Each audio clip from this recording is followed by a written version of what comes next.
Hello everyone, welcome to Vandana academy. तो आज हम चर्चा करेंगे कि अब आपके पास मात्र 2 दिन है, आज का दिन और कल का दिन। ठीक है, यानी आज आपकी 5 तारीख है और कल आपकी 6 तारीख और परसों आपका 7 तारीख को एग्ज़ाम है। तो इन 2 दिनों में आपको क्या क्या करना है और इसके साथ साथ ही ठीक है, एग्ज़ाम हॉल में आपको क्या गलतियाँ नहीं करनी है। और एग्ज़ाम हॉल में यानी पेपर देते समय हमसे बहुत गलतियाँ होती हैं, तो इस सब पर चर्चा होगी। तो वीडियो को लास्ट तक अवश्य देखें और चैनल को सब्सक्राइब भी कर लें। देखो, सबसे पहली बात है कि आपको आज और कल सिर्फ मात्र 2 दिन ही अपनी पढ़ाई करनी है। आज आपको जो भी अपनी रिवीजन करना है, जो भी अपना प्रैक्टिस सेट लगाना है, ठीक है, जो भी आपका टॉपिक कंप्लीट करना है, आपको जो भी आपका छूट गया है, वो सिर्फ और सिर्फ आज ही आप करें। ठीक है, 5 जुलाई को और 6 जुलाई को आप दिन का समय सिर्फ अपनी पढ़ाई के लिए रख सकते हो। ठीक है, शाम को आपको 9 से 10 तक ही अपनी पढ़ाई करनी है। इससे आगे आपको नहीं पढ़ना है, इससे आगे आपको अपनी नींद पूरी करनी है। आपको अवश्य सोना है, आपको 6 से 7 घंटे की नींद अवश्य लेनी है। अगर आप ऐसा नहीं करते हो, अगर आपकी नींद पूरी नहीं होती है, तो आप एग्ज़ाम हॉल में बेहतर नहीं कर पाओगे, अच्छा नहीं कर पाओगे। चाहे आपने कितनी भी अच्छी पढ़ाई की है, कितनी भी अच्छी तैयारी की है, लेकिन फिर भी आप नहीं कर पाओगे। और ये फैक्ट है कि अगर आपकी नींद पूरी नहीं है, तो फिर आप अच्छा प्रदर्शन नहीं कर सकते हो। ठीक है? जो चीज़ें हम यानी वहाँ भूलने लगते हैं और हमारा सिर भारी हो जाता है, बहुत सी दिक्कतें आपको हो सकती हैं। तो आपको अपनी नींद अवश्य लेनी है। और 6 तारीख को कुछ बच्चों का सेंटर दूर होता है, तो हो सकता है वो शाम के टाइम निकलें अपने घर से सेंटर पे जाने के लिए, दूसरे ज़िलों में होता है। ठीक है? तो फिर आप अपने हिसाब से अपने देख लें, लेकिन नींद आपको कम से कम 6 घंटे की नींद आपको अवश्य लेनी है। और अपना जो भी आपका एडमिट कार्ड है, आपके पेन है, ठीक है? और आपका आईडी प्रूफ़ है, यानी आपको जो भी साथ ले जाना है, डाउनलोड आपने कर ही लिया होंगे अपने एडमिट कार्ड, तो उस पे जो भी दिशा निर्देश हैं उनको अच्छे से पढ़ लें, उसी के अकॉर्डिंग अपना सामान अपने साथ ले जाएँ, जो भी फ़ोटो, आईडी प्रूफ़ जो भी आपसे माँगा गया हो, ठीक है? कोई भी चीज़ आपकी छूटनी नहीं चाहिए, वरना फिर वहाँ जा कर के दिक्कत होती है। तो अपना सारा सामान अच्छे से रख लें और निकलें। और जो लोग उसी दिन 7 तारीख को ही जाएँगे, और अपना टाइम भी अवश्य एक बार देख लें कि आपका समय कितने बजे से है, ठीक है?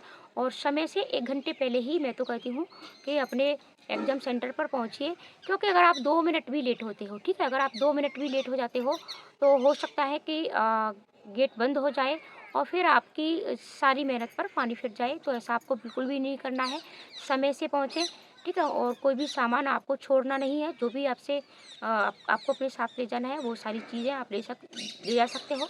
हो सके अगर आपको अलाउ हो, तो आप अपने साथ एक पानी की बोतल अवश्य ले जाएँ, ठीक है?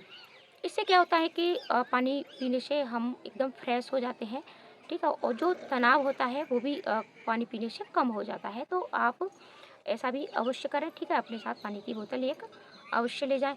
अब बात करते हैं कि एग्ज़ाम हॉल में हमसे क्या गलतियाँ होती हैं। देखो, एग्ज़ाम हॉल में सबसे मेन चीज़ होता है हमारा टाइम। आपको अपना टाइम अवश्य मैनेज करके अपना पेपर सॉल्व करना है। बाजी बिल्कुल भी नहीं करनी है, लेकिन इतना स्लो भी नहीं करना है कि आपका पेपर आपसे छूट जाए। 150 प्रश्न है और 150 प्रश्नों के लिए मात्र 150 ही मिनट हैं आपके पास, और उन्हीं 150 मिनट में आपको ओएमआर भी फिल करनी होती है। और ओएमआर फिल करते समय भी आपको कोई भी गलती बिल्कुल भी नहीं करनी है। ओएमआर फिल करते समय अगर आपको कोई चीज़ नहीं आ रही है, तो आप अपने कक्ष निरीक्षक की सहायता ले सकते हैं। आज और कल का आपके पास टाइम है, ठीक है? 2 दिन है अभी आपके पास। ओएमआर कैसे भरते हैं, वीडियो भी दी जा चुकी है, आप अवश्य देखें, तो वहाँ आपको हेल्प मिलेगी, ठीक है? तो ओएमआर भरना भी सीखें और अपनी जो भी डिटेल है उसको आराम से भरें। ज़्यादा जल्दबाजी भी ना करें और ज़्यादा स्लो भी ना करें, ठीक है? और गोले भरते समय भी अवश्य मतलब आपको सावधानी बरतनी है, क्योंकि हम पेपर में अलग टिक लगाते हैं और कभी-कभी हड़बड़ाहट में हम सही प्रश्न को भी गोला गलत भर देते हैं। तो गोला भरते समय ये गलती बिल्कुल ना करें। पेपर जब भी सॉल्व करें, ठीक है, तो 3 राउंड में पेपर सॉल्व करें। अगर 3 राउंड में नहीं करना चाहते हैं, तो 2 राउंड में तो कम से कम करें। सबसे पहले आप वो प्रश्न करें जो आपको यानी देखते ही प्रश्न कुछ तो आपको तुरंत ही आ जाते हैं।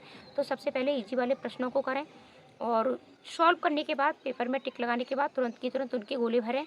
और इसके साथ दूसरे राउंड में जो भी डाउट वाले प्रश्न हैं आप उनको कर सकते हो, और तीसरे राउंड में जो बिल्कुल भी नहीं आ रहे हैं, ठीक है, फिर वहाँ आप देखो, कभी कभी क्या होता है और तुक्का किस तरीके से लगाते हैं, ट्रिक हमने बता भी दी है आपको। आपको बोथ वाले आंसर होते हैं, वो ज़्यादातर आपके सही ही होते हैं, ठीक है? और इसके बाद सभी ठीक है, सही हैं, ये वाले भी सही होते हैं आपके। और इसके साथ-साथ बड़ा वाला प्रश्न भी होता है, लेकिन ये पहले की बातें थी। अब आपके कारण अवकथन वाले प्रश्न ज़्यादा पूछे जाने लगे हैं। तो ठीक है, वहाँ फिर आपको अपने जो भी टैग वर्ड्स हैं नेगेटिव, पॉजिटिव, उनको रख कर के अगर नेगेटिव पूछा है तो नेगेटिव के साथ, पॉजिटिव पूछा है तो पॉजिटिव के साथ उन प्रश्नों को भी सॉल्व करना है। कोई भी प्रश्न आपको पेपर सॉल्व करते समय छोड़ना नहीं है, क्योंकि नेगेटिव मार्किंग आपकी है नहीं, तो कोई भी प्रश्न आप छोड़ कर के नहीं आएँ, सभी के गोले भर कर के आएँ। ठीक है? अगर लास्ट टाइम आपके पास टाइम नहीं बचा है, ठीक है? तो भी आप पूरा गोले अवश्य भर कर के आएँ। और इसके साथ-साथ जैसे सीडीपी, तो सीडीपी में आपको प्रत्येक जगह बच्चे को ही महत्व देना है, बच्चे को सम्मान देना है, अवसर देना है, और ये सभी टैग वर्ड्स आपको करा दिए जा चुके हैं। और आशा करती हूँ कि आप पूर्ण धैर्य के साथ, लगन के साथ अपना पेपर सॉल्व करेंगे। आपको अपने बगल वाले से कोई मतलब नहीं होना चाहिए, कोई लेना-देना नहीं होना चाहिए, इसने कितना पेपर कर लिया, इसका हो गया, हमारा रह गया, ठीक है? उस पर आपको बिल्कुल भी ध्यान नहीं देना है। आराम से, धैर्य के साथ आपको अपना पेपर सॉल्व अवश्य करना है, और पेपर देख कर के हड़बड़ाना भी नहीं है। जो भी आपने पढ़ा है, वो वहाँ जा कर के अवश्य आता है। एक बार आपको कोई प्रश्न समझ में नहीं आता है, तो उस प्रश्न को आप 2 बार पढ़ सकते हैं, तीसरी बार भी पढ़ सकते हैं। ठीक है? प्रश्न अवश्य समझ में आएगा। तो मिलते हैं ऐसे ही मोटिवेशन वीडियो के साथ। तो आशा करती हूँ कि आप सब अपने सीटेट एग्ज़ाम में बहुत अच्छा करके आएँ, और आपका क्लियर हो, और आगामी वर्ष आप एक टीचर बनें। आप सबको बहुत-बहुत शुभकामनाएँ। धन्यवाद।